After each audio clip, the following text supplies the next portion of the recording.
So, this information is going over Chapter 32, The Great Depression, which I had done as a live lecture previously with classmates. The main focus of this is going to be a little bit review on Hoover and then mainly focusing on what FDR does while he is in office. So keep in mind, setting the stage here, in the cities, breadline soup kitchens, and you have a rising number of homeless people become more and more common. And on the farm front, the farmers couldn't afford to harvest their crops, and they were either forced to make a decision of let their crops rot in the field because we can't pay anyone to go ahead and harvest it. And even animals, if they had animals to be butchered, where are the sellers, where are the buyers, that type of thing. So, the banks in the industry, and I'll explain the image you see up here on the screen. More than a third of the banks failed within 3 years, and it created what's called a run on the bank, which is the image you see. So, basically, banks were not guaranteed to have your money because they would oftentimes loan it out to other people. The problem gets to be now is that when your neighbor who has borrowed money from the bank, essentially borrowing your money, ends up losing their job. Now they can't pay back their mortgage, which means that they were paying back the money into the bank that was supposed to be yours. And so when people began to realize this, they would run to the bank, demand any money that they could, and essentially collapse the banks.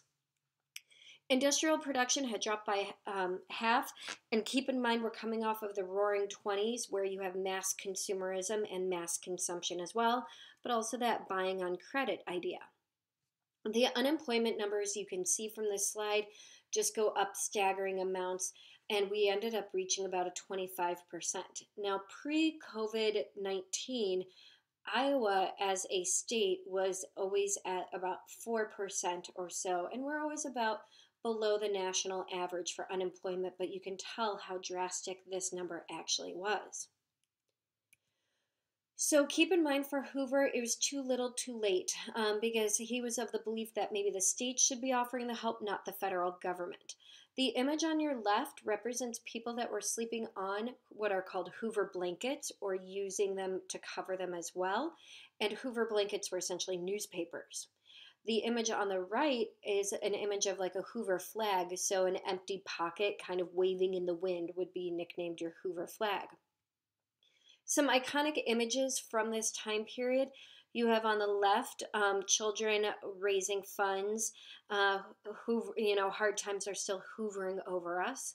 And then on the right hand side is going to be something called Hoovervilles, which are shanty towns that would start to pop up. As farms were foreclosed, people couldn't afford to rent in apartments and got kicked out, or people lost their homes in general. So when FDR comes in, we say it's kind of out with the old and in with the new deal. So keep in mind, FDR ends up winning the 1932 election in a landslide.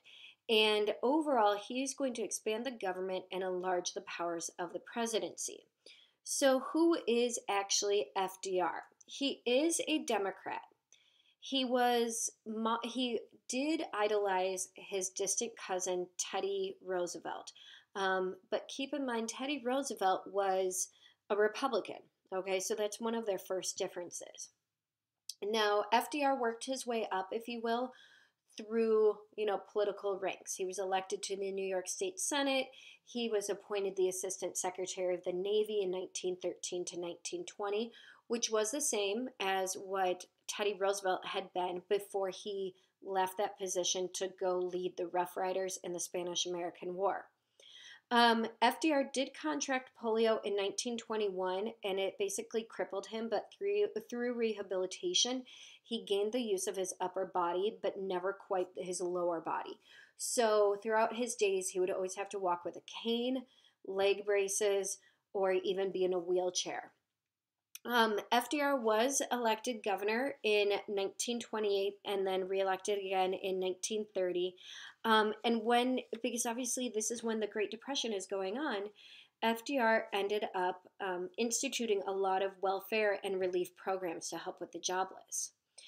Now, FDR did have a warm personality. He was a good speaker. He was a hard worker. He did try to inspire people. His wife is Eleanor Roosevelt, who you see on the bottom right here. And Eleanor Roosevelt became his eyes and his ears across the country since she would do a lot of the traveling on his behalf. They were married in 1905 and they did have a strained marriage. FDR did have extramarital affairs, but instead of, a divorce or ignoring it, Eleanor kind of acknowledged it and I want to say almost didn't dwell on it, but certainly didn't let it get in the way of her first lady duties. Now, she did use her influence to support minorities and those who were less fortunate. For example, once World War II had started, she flew with the Tuskegee Airmen in 1941, which was an all black group in Alabama of pilots. So when FDR gets into office and starts to put in together his team, he did hire a variety of people and bring in people that were not just Democrats but also Republicans. The idea that doesn't matter who you are, what your background is, if you have an idea and if you're respected, let's go with it. So Frances Perkins is the woman on the top right. She will be the first female cabinet member to actually be appointed, and she is going to be Secretary of Labor. The three gentlemen here in the middle, they are nicknamed the Brain Trust: Adolph Burley, Raymond Moley, and Rexford Tugwell. Now, these three men were nicknamed the Brain Trust. They were all professors at respective colleges, and they dealt a lot with economic matters. Now, FDR also did hire African Americans, Catholics, Jews, women's, Republicans, as I said, because, once again, doesn't matter who you were, it's are you good at what you're doing? So FDR's three programs focused on these three goals: relief, recovery, and reform. Now, relief came in the form of more like that immediate, let's get help moving to people. Recovery was more those intermediate solutions, and reform is going to be making more of those long-lasting corrections. And some of these programs like Social Security Act, the FDIC, would be reform programs that we still see around today. So some cartoons to break this up here a little bit. On the left-hand side, you have Uncle Sam saying, "Go to it, Mr. President. The nation is backing you up." As FDR is sitting down in his chair labeled President, a New Deal in government, FDR President. Emergency banking program represents one of the very first things that FDR tackled was the banks. But then each of those stacks of papers underneath, talks to him about some of the other problems he's facing: war debt problems, budget problems, tariffs, slashing government costs, employment problems, all those different issues. The one on the right is confidence in your doctor is half the battle. Roosevelt is acting as a doctor as Uncle Sam is laying on, like a hospital bed here. And, he has his foot wrapped up for banking. He has his arm wrapped up for depression. And, it's Roosevelt who's going to patch him up and fix him up. So most presidents have what's called a first 100 days, with the exception of William Henry Harrison. If you recall, he died about 30 days into office. But it's now that ever since FDR, we measure a president by how good they are going to be based on their first 100 days and what happens during that time.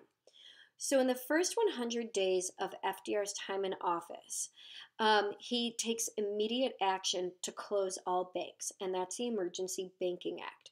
He closed all banks on March 6th, 1933, and then reopened them once the federal government had gone in, analyzed if they were solvent or not, perhaps reorganized them, and then end up reopening them. So that is why you see over the trend here the massive spike in government bank failures, and then it begins to taper off. Then we also have the repeal of the 21st, or Prohibition, which was the 18th Amendment. Now remember, Prohibition is the anti-alcohol movement, and we had a lot of bootlegging going on since it had been passed. But one reason why FDR and Congress repealed Prohibition was because they realized that they could tax alcohol. and that is one way the government could earn revenue. Now, FDR explained all of this stuff to people in what became known as his fireside chats. People didn't really have TVs, but they had the radio, and the radio was always kind of the center of the home. And so it became known as the fireside chats that explained the whys and the hows of his various New Deal programs. He was the first president to make regular use of the radio, and his first fireside chat was on March 12th, 1933, and it focused on the Emergency Banking Act. So, some of the first programs and bills that FDR ended up doing. So, this periodic table is, it's reminiscent of your chemistry or your science periodic table. But each one of those represents a different program or a different person involved in the New Deal program. So it's kind of cool because, as you can see from the blown up version, like, here's your program name.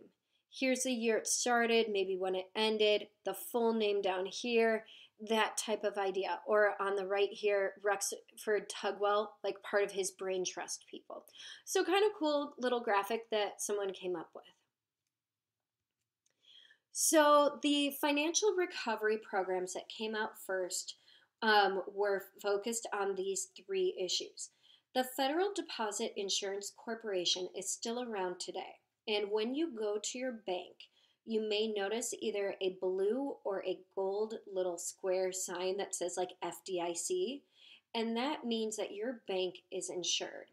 So when you open up a bank account, your money is insured today up to $250,000, guaranteed that if that bank goes belly up and when you file a claim with the federal government, they will reimburse you per account name that you have.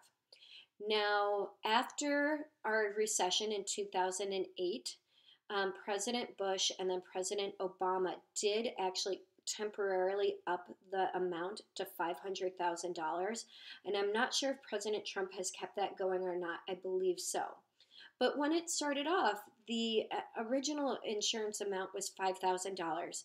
And this was to instill the belief and the hope for people that, hey, if you put your money in a bank, it will still be there.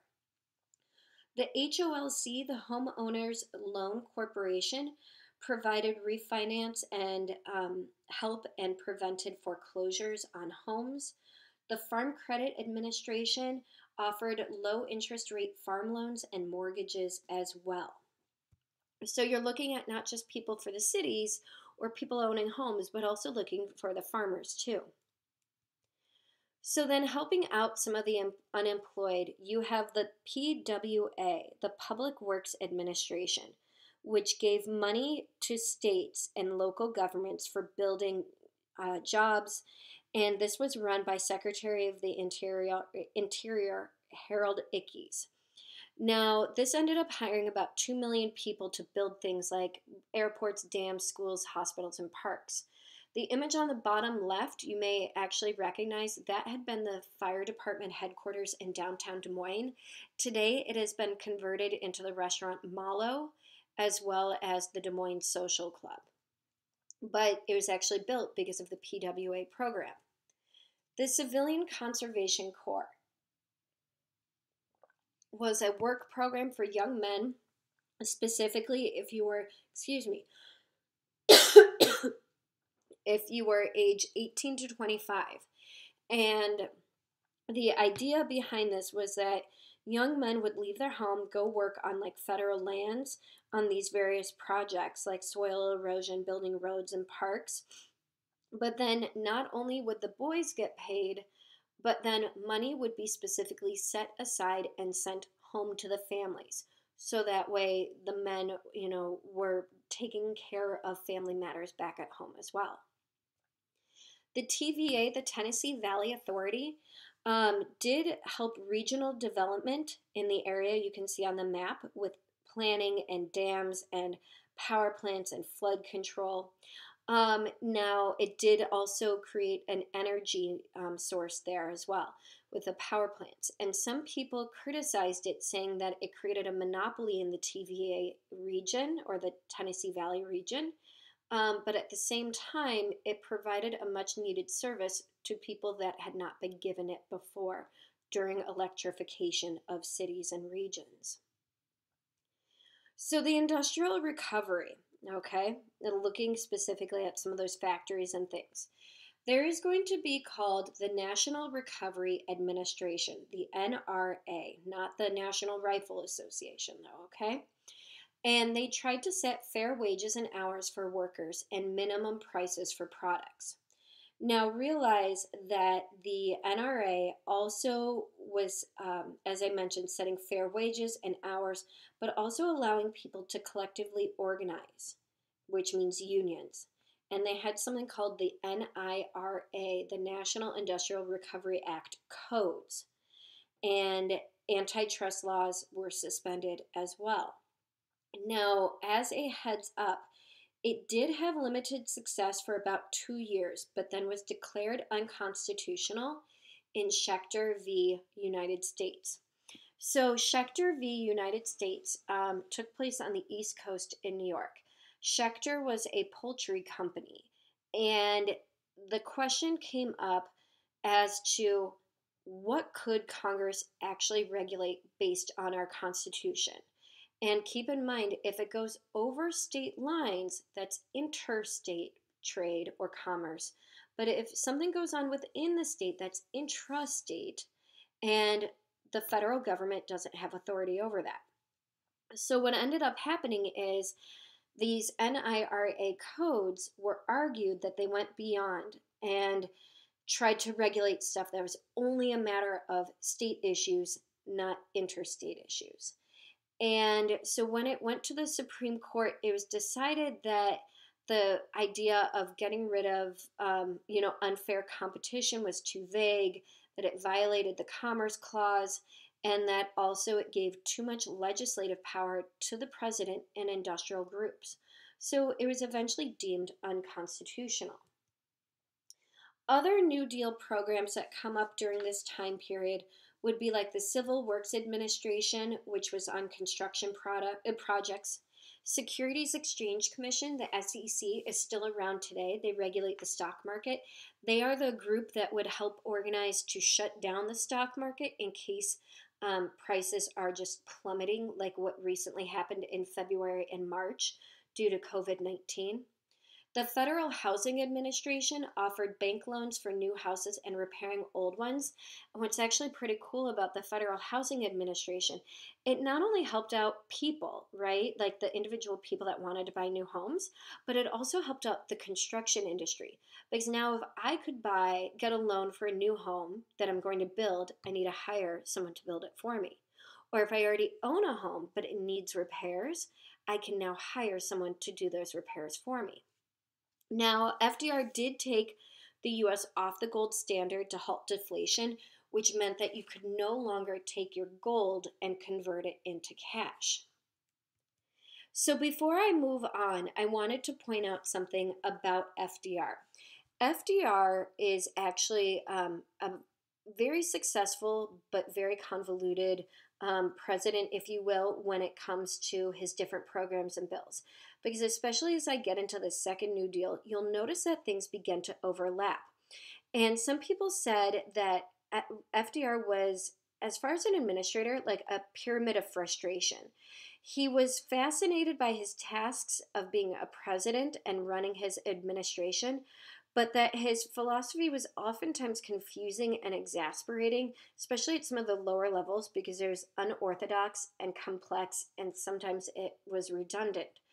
So, for example, like who had dibs or jurisdiction on New Deal programs sometimes overlapped and was duplicated. But what FDR was always trying to do was to try to like spur that achievement, honesty, and creative thinking. Also, it is said by journalist Raymond Clapper that Roosevelt's cabinet, the people he surrounded himself with, had a high degree of personal morals. Clapper ended up writing that for integrity and honesty of purpose, I'll put this cabinet against any that has been in Washington since the war. It is one thing that does truly distinguish this group. There's not a shady one in the lot, which is interesting to think about after coming off of, President Grant scandals, President Harding into Coolidge, and some of those scandals in the 1920s as well. So the second New Deal comes in and begins to focus on maybe some of those more intermediate and long-term changes. Now, the second New Deal begins right around 1935, and the numbers that you see here got cut off, but the numbers on the left are unemployed numbers. And you can tell that when FDR first gets inaugurated as president, we do begin to see that decline. And I will address later the spike back up again. So the WPA, the Works Progress Administration, provided jobs for 10 million people, men, women, and youths. And they spent billions of dollars between 1935 and 1940 to provide people with jobs. And what's interesting is that within the first year, 3.4 million women and men actually had jobs. What type of jobs were they in the WPA? They were professions including artists, writers, teachers, doctors, actors, people that may not have been involved in some of those other programs, but at least the FDR administration was acknowledging that people were still unemployed who did skill sets that maybe were not farming or in the industry. The National Youth Administration provided part-time jobs for people in high school and college so that way they would not drop out and they could still end up contributing for their families. So these are going to be some posters and some images of the different WPA programs. The mural on the left actually is at Callanan Middle School in Des Moines. And some of the different programs and posters that were created, and even talking about music projects and things like that for people to either get extra vocational training at or to go enjoy, entertainment. This one is talking about the free classes that were available for adults. I think it's interesting that they talk about like homemaking and music, but also if you look at it, it says about Americanization, implying that, if you're an immigrant, you can receive this as well. Also, the WPA helped create city guides like this New York one, and also did the different posters for like the tuberculosis sanitarium, different community centers, that type of idea. So continuing on with the New Deal programs, or the second New Deal programs, you have the Wagner Act. The Wagner Act is called the National Labor Relations Act in 1935. Now remember how the NRA had been deemed unconstitutional because of Schechter v. United States? It comes back again, and it's going to be held to be legal this time. It created the Fair Labor Practices Commission to regulate unfair practices used by companies to discourage union membership, and because of this, guaranteeing the right to unionize. It was very pro-union, and the boards were enforced the workers' rights. So it's not just giving, lip service saying, yes, yes, yes, you have the right to unionize. No, it's actually going to be regulated. Then you have Social Security Act. The Social Security Act, it provided old age pensions for anyone over the age of 65.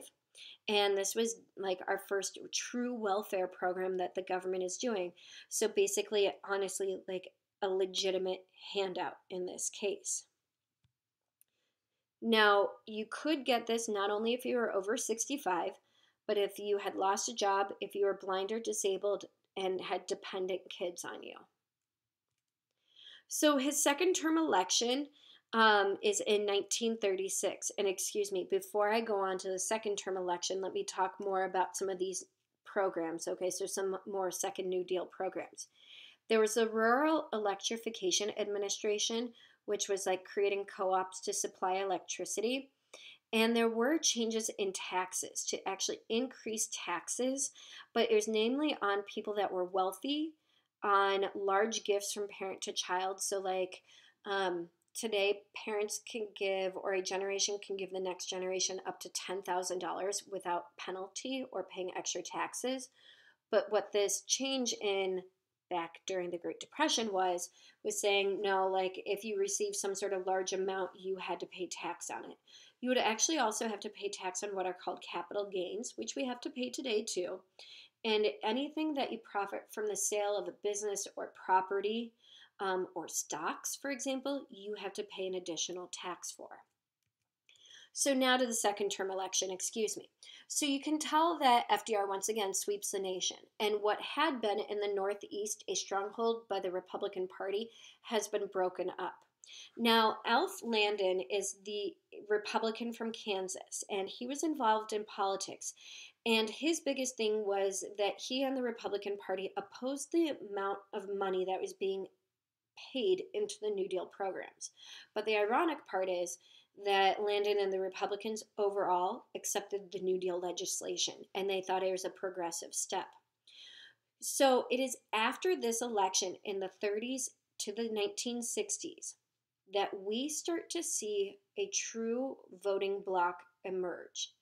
That from the 1930s until the 1960s, the South, those white ethnic groups in cities, the labor unions, the Midwest farmers, and for the first time ever, African Americans are going to be voting for the Democrats. Now, African Americans had always voted Republican because it was a party of Lincoln, and that's the party that freed them. But now, because FDR's New Deal programs acknowledged African Americans, they started to vote for the Democrats as well. So the critics of FDR at this time become more vocal. They were saying that the first New Deal program and the second New Deal program, did too little for the industry and minorities, too much for the businesses. It was too expensive, didn't eliminate unemployment, didn't actually end the Depression. And so what you see here is the idea of FDR is pouring water into a pump. So what this is called is priming the pump, where sometimes you have to get a little water going to get more of it going. And that's going to be the idea of priming the pump. So to get, all these problems fixed, maybe we need to spend a little bit of money. Now, some of his critics are going to be Father Charles Coughlin. Coughlin was criticized, or Charles Coughlin was a Catholic priest, and he basically used the radio. He wanted to inflate currency and nationalize all banks, and eventually increased his rhetoric became so strong against bankers, because he believed FDR should have taken stronger action against bankers, and rich investors. And his words became almost anti-Semitic, meaning anti-Jewish, and fascist, that the Catholic Church actually stopped him and yanked him off the radio. And it's because of his rhetoric, what all he was saying against FDR and kind of turning the tide of American people. You then have Huey Long. He was a Louisiana senator. He was the one that came up with the Share Our Wealth program. And it proposed that if you earned over $1 million, that you had to give each U.S. family $5,000 per year. You had to contribute to that. Now, it was to tax the wealthy, and he believed also that, he believed that he could run for president, and he threatened to run as a third-party candidate, but he was ultimately assassinated in 1935. Dr. Francis Townsend proposed giving every American over the age of 60 a pension of $200 per month. If that sounds familiar, you are right. That is what becomes Social Security, okay? So the idea that he had, though, was that, okay, if we can get people to retire, let's free up the job for a younger person who can actually then work. So FDR runs into, I guess, the ultimate critic, if you will, with the U.S. Supreme Court, because we had, for example, I'd already mentioned Schechter v. the United States. So in 1935, there were several unconstitutional programs, including the NRA, like I mentioned, and also the AAA. So the AAA was the the Agricultural Administration Act. I'm butchering that right now, but you get what I mean. So what happened in 1933, Agricultural Adjustment Act. There we go, Hale. Was to reduce production in 1933. So basically, help the farmers out, reduce production, get the prices to rise naturally, and then you can sell your product and earn money. He in 1933, the AAA also tried to do government subsidies, and yes, they are the ones that get advertised as letting crops rot in the field as people are starving, but also killing animals to reduce the amounts of stock that are out there. So it ultimately becomes unconstitutional in 1935 as well. It'll come back for a round two in 1938 and be okay, but this is one of the problems that FDR faces in 1935 and immediately thereafter. So this court packing plan, okay, is in 1937. And FDR wanted to appoint a new Supreme Court judge for everyone over the age of 70.5. Now that means, okay, that he would potentially add 6 more Supreme Court judges for a total of 15 at the time, probably of his liberal persuasion, and he argued that it was because of the age and the amount of workload that the Supreme Court had that they needed more help, that the current 9 justices couldn't handle the workload. As you can imagine, it did not go over well, and people viewed it, not only people like you and me, but Congress viewed it, and the Supreme Court viewed it as tampering with our checks and balances that we've established in our nation. That FDR was acting more like a dictator, and ultimately Congress did not hesitate to defeat his idea. Now, the aftermath of this is that, ironically enough, when things like the Wagner Act came before the Supreme Court, the Social Security Act came before the Supreme Court, they were upheld. And also, FDR eventually got what he wanted. There were a number of retirements on the Supreme Court, so he could go ahead and nominate people he wanted. In this image here, you have FDR taking the steps up, government reorganization with like the New Deal program, Supreme Court revision, and step by step on up to the dictatorship. So you can tell that this cartoonist would not have been in favor of what FDR was doing. So talking about the labor unions during this time period, because there's 2 big groups that end up going on strike. In the 1930s, you had about 3 million people that were part of unions, and by 1941, you had about 10 million people. Now, remember, you have the AFL. They were the more skilled white males, okay, in labor, and the CIO took the unskilled laborers that were particularly like factory line workers in the auto, steel, and southern textiles. So the image that you see up here is going to be General Motors. In 1937 in Flint, Michigan, they went on a literal sit-down strike. They are sitting down on the job. No way can you run a factory in this manner. And it's because they wanted the United Auto Workers Union recognition. Ultimately, they ended up getting it. Then you also have, the steel industry in 1937 goes on strike. So one of the biggest steel companies is the U.S. Steel Corporation, and they recognized the CIO union. But smaller steel companies didn't, and it's the workers at those smaller steel companies that had issues. For example, the Republic Steel Company in Chicago, it ended up getting kind of to this riot strike stage, and that there were 4 deaths because of the police. In these instances, though, FDR and the federal government, as well as the governors, decided not to intervene because of how it would look. And the reality is, wages had gone up during the Great Depression for workers in these industries, especially towards the end. And better hours, working conditions were coming at them as well. So it was more about the recognition of unions that they wanted. The Fair Labor Standards Act is huge. It was in 1938, And what it did was it guaranteed certain things for people: minimum wage at 40 cents an hour, maximum work week of 40 hours per week, and what you could get was time and a half for overtime. Also, child labor restrictions for anyone that was under 16.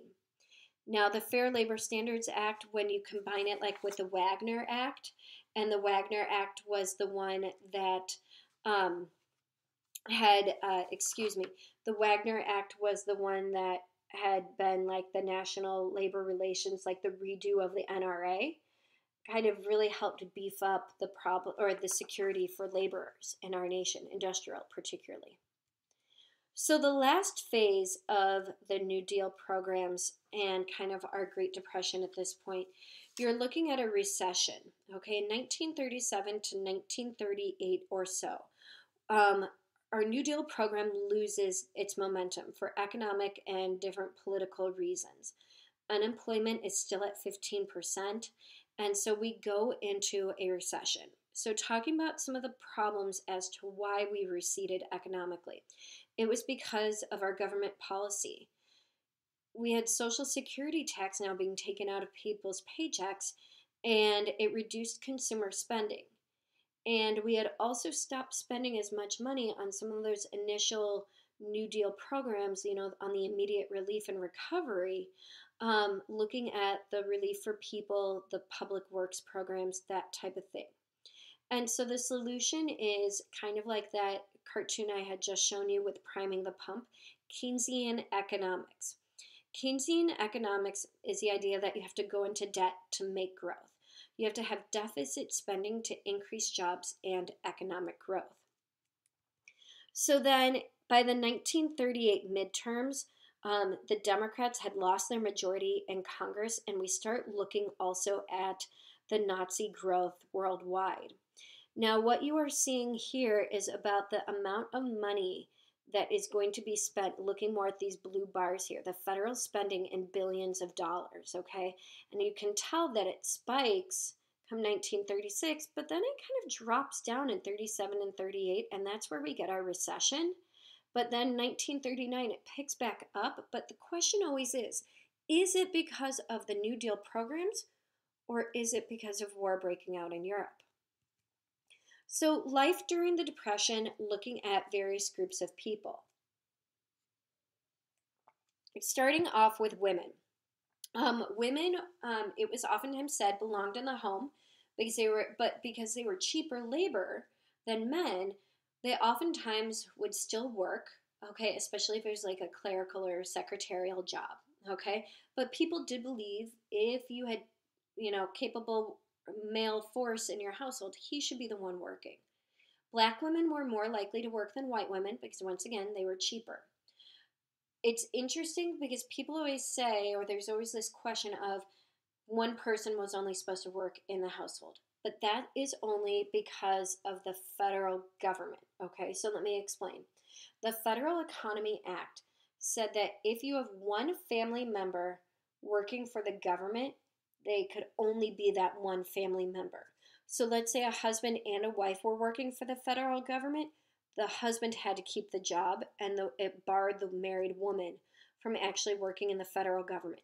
So that is sometimes where people get the idea that only one person per household should actually be working. But the reality is you're looking more at the federal government for those jobs. Farmers, you have Dust Bowl, okay, and people that are nicknamed the Okies. So the woman on the right is nicknamed like the Mona Lisa of the Dust Bowl or of the Great Depression. And you can see that she has 3 children clinging to her. But she has the eyes and the face of someone who's weathered, who's, has worries on their mind. The Okies are kind of represented by this image here with the car. And what Okies are were people from Oklahoma and the surrounding states who either lost their home, lost their farm, couldn't pay for it, couldn't farm anything because of the drought.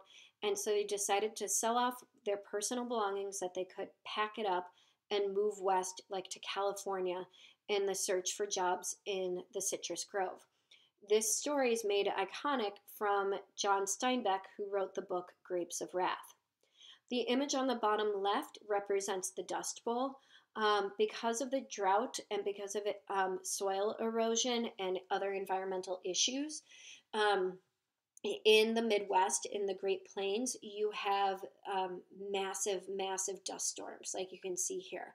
And it would just cloak everything in this dust that you would hope you would be inside or have some sort of mouth covering during this time period, because otherwise the damage potentially for your lungs was irreversible.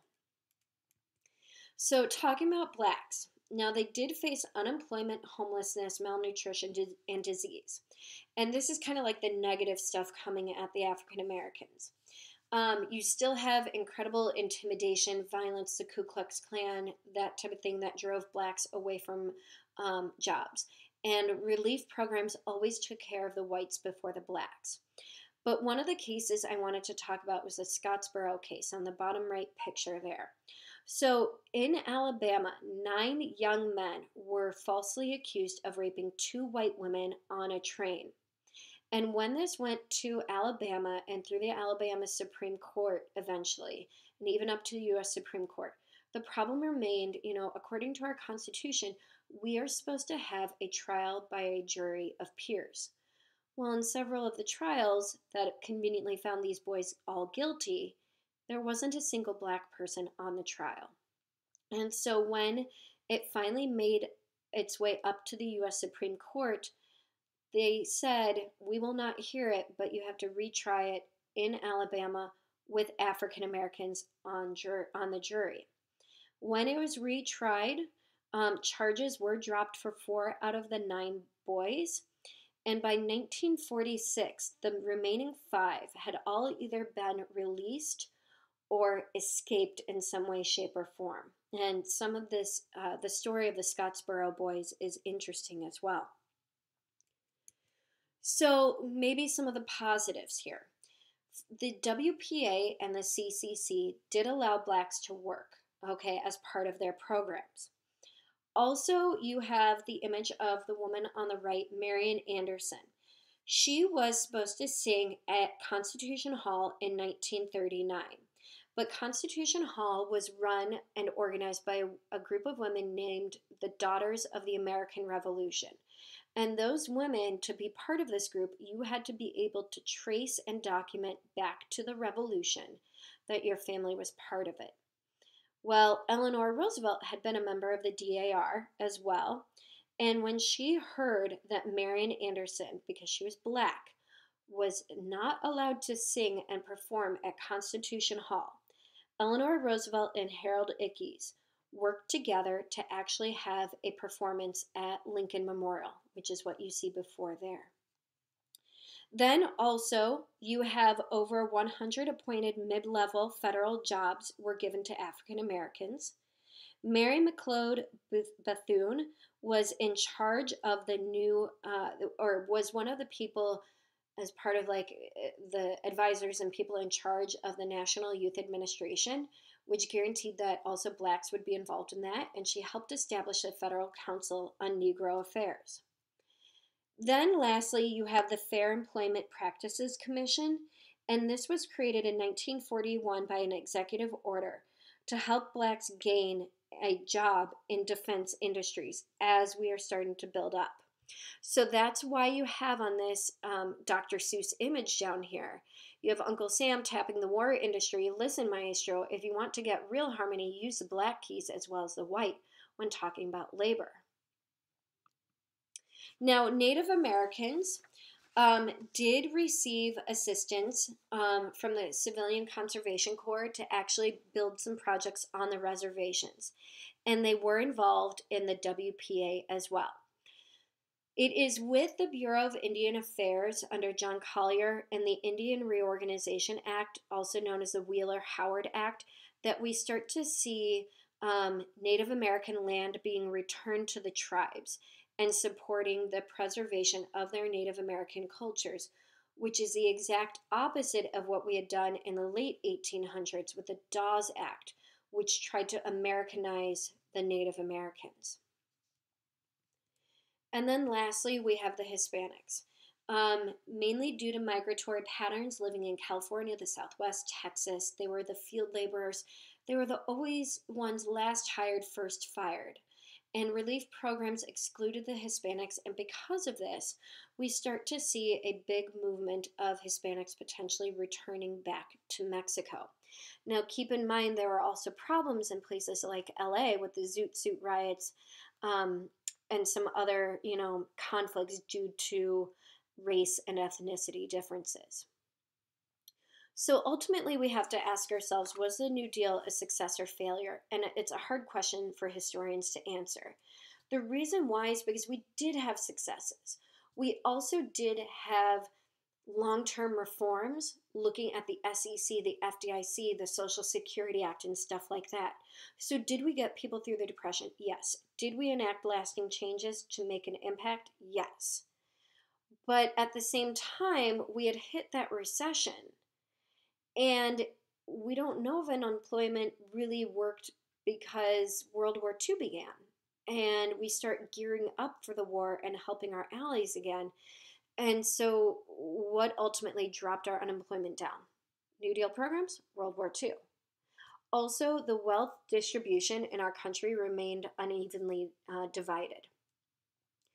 But that concludes the rest of the New Deal, and this is all basically chapter 32.